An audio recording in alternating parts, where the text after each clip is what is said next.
Broom, and I am currently a pre-service teacher completing EDU30059 Teaching Technologies. Today I'll be talking to you about my lesson, Creating Simple Machines. This comes from the Design and Technology strand in the Australian curriculum.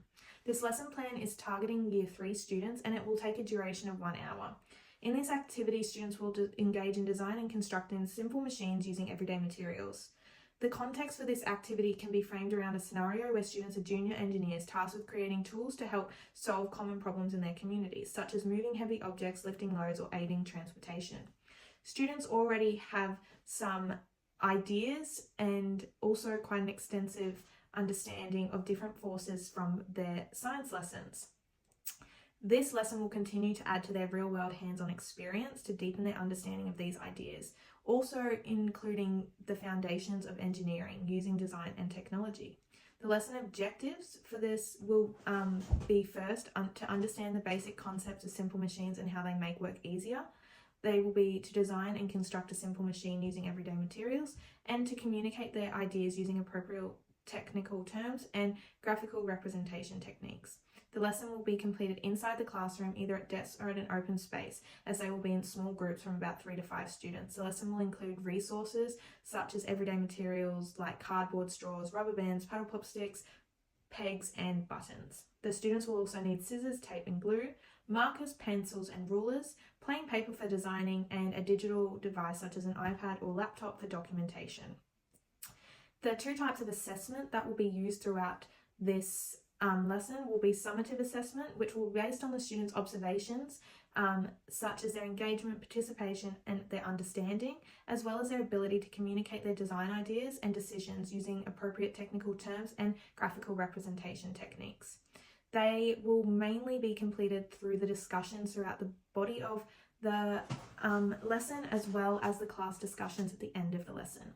The formative assessment will be conducted and collected through the review of students' data collection presentations, which will then be submitted at the end of the lesson.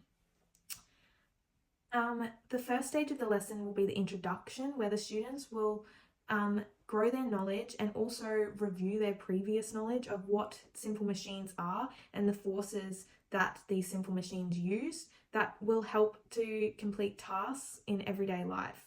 This will be done through using a YouTube video and then to follow with a class discussion about what these are and also how we can create these. The second part of the lesson will be where the students are put into groups of 3 to 5.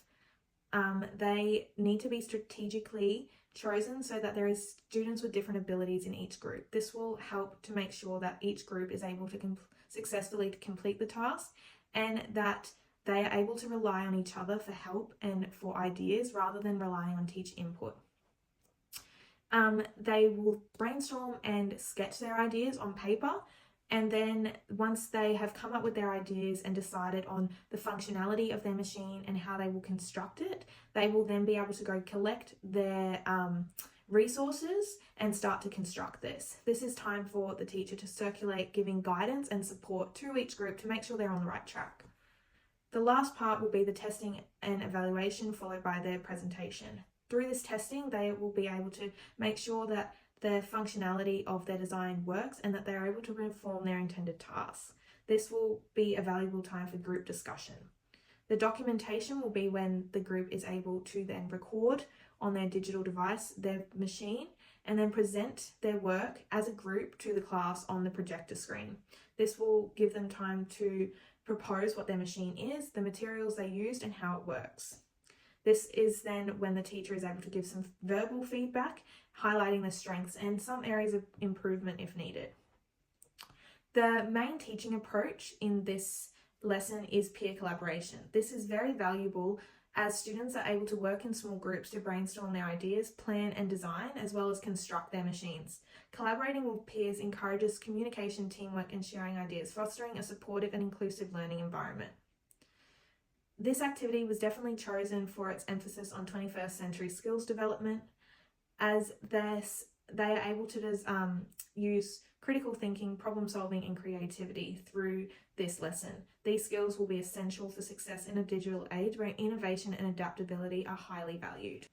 Thank you so much for listening. I hope there was some valuable information for you all, and potentially you were able to use this lesson for your future classes.